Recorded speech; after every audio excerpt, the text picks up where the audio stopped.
ఆచి చికెన్ మసాలా.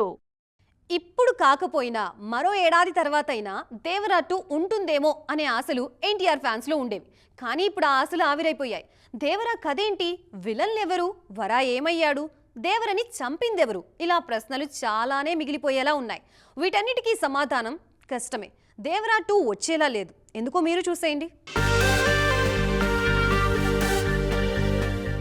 దేవర సినిమాకు సీక్వెల్ ఉంటుందని మేకర్స్ చాలా రోజులుగా చెప్తున్నారు. కానీ పరిస్థితులు చూస్తుంటే దేవర 2 ఇక రావడం కష్టమే అనిపిస్తుంది.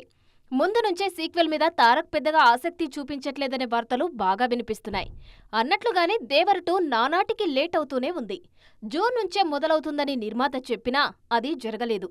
రొటీన్ కంటెంట్తోనే వచ్చిన పాటలు, release time, Tarak image help అయి దేవర బయటపడింది. అది కొరటాల రేంజ్ సినిమా కాదనే ప్రచారం ఎప్పటినుంచో ఉంది. పైగా ఎన్టీఆర్ ఇమేజ్తో దేవర ఆడిందని ఫ్యాన్స్ ఇప్పటికీ నమ్ముతారు. అందుకే దేవర 2 కంటే మిగిలిన సినిమాలపైనే తారక్ ఫ్యాన్స్ కూడా ఆసక్తి చూపిస్తున్నారు. దేవర 2 ఉండకపోవచ్చనే విషయాన్ని చెప్పకనే చెప్పారు మేకర్స్. జూన్ 15న కొరటాల శివ పుట్టినరోజు కావడంతో అటు ఎన్టీఆర్ ఆర్ట్స్ నుంచి బర్త్డే విషెస్ అందాయి. కాకపోతే అందులో దేవర 2 టాపిక్ లేదు. ముఖ్యంగా తారక్ అయితే నీ ఫ్యూచర్ ప్రాజెక్ట్స్ కు ఆల్ ది బెస్ట్ శివ అన్నారే కానీ దేవర 2 గురించి చెప్పలేదు. అలాగే ఎన్టీఆర్ ఆర్ట్స్ ట్వీట్లోనూ దేవర 2 ఊసేలేదు. మే 20న తారక్ పుట్టినరోజు నాడే దేవర 2 అప్డేట్ లేదు. ఇప్పుడు కొరటాల బర్త్డేకు కూడా ఎలాంటి అప్డేట్ రాలేదు. దీన్ని బట్టి సైలెంట్ గా దేవర 2ను సైడ్ చేస్తున్నారని అభిమానులకు అర్థమవుతుంది. ఇప్పటికే బాలయ్యకు కథ చెప్పి ప్రాజెక్టు లాక్ చేసుకున్నారు కొరటాల.